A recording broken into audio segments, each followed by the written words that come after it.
लोकसभा निवडणुकीचा पहिला टप्पा 19 एप्रिल रोजी होणार आहे आणि या निवडणुकीसाठी महाराष्ट्रात 9 जागांवर मतदान होणार आहे। 12 जागांवर काँग्रेस आणि भाजप शिवसेनेचे उमेदवार जाहीर झालेले आहेत। त्यामुळे आता महाराष्ट्रातील पहिल्या टप्प्यातील चित्र स्पष्ट झाले। पहिल्या टप्प्यासाठी भाजप आणि काँग्रेसने त्यांचे उमेदवार जाहीर केलेत। पहिल्या टप्प्यात भाजप आणि काँग्रेसमध्ये चुरशीची लढत होण्याची चिन्ह आहेत, तर नंदुरबार, नांदेड आणि लातूरमधील लढतीचे चित्रही स्पष्ट झाले। पुणे आणि सोलापुरातल्या लढतीचं चित्र देखील स्पष्ट झालेलं आहे। तर लोकसभेच्या या लढती नेमक्या कशा असणार आहेत आपण त्या ग्राफिक्सच्या माध्यमातून पाहूयात। भाजपचे नितीन गडकरी आणि काँग्रेसचे विकास ठाकरे यांच्यामध्ये नागपुरात अटीतटीची लढत असणार आहे।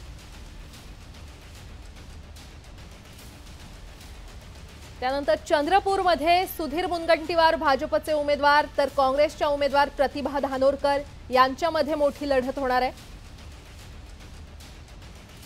पुण्यात अतिशय मोठी लढत भाजपचे मुरलीधर मोहोळ आणि काँग्रेसचे रवींद्र धंगेकर यांच्यामध्ये। सोलापुरातून भाजपचे उमेदवार राम सातपुते आणि काँग्रेसच्या उमेदवार प्रणिती शिंदे। भंडारा गोंदियामध्ये भाजपचे सुनील मेंढे आणि काँग्रेसचे प्रशांत पडोले यांच्यामध्ये मोठी लढत। गडचिरोलीमध्ये भाजपचे अशोक नेते आणि काँग्रेसचे नामदेव किरसान यांच्यामध्ये लढत होणार आहे। आणखीन एक मोठी लढत नंदुरबारची भाजपच्या उमेदवार हिना गावित आणि काँग्रेसचे उमेदवार गोवाल पाडवी यांच्यामध्ये। नांदेडमध्ये भाजपचे उमेदवार प्रतापराव चिखलीकर तर काँग्रेसचे वसंत चव्हाण।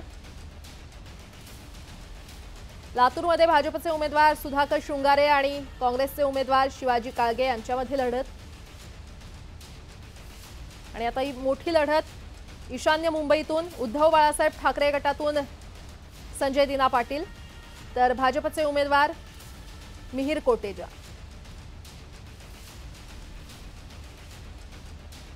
सांगलीमधून चंद्रहार पाटील आणि हे शिवसेना उद्धव बाळासाहेब ठाकरे गटाचे उमेदवार तर भाजपचे उमेदवार संजय काका पाटील।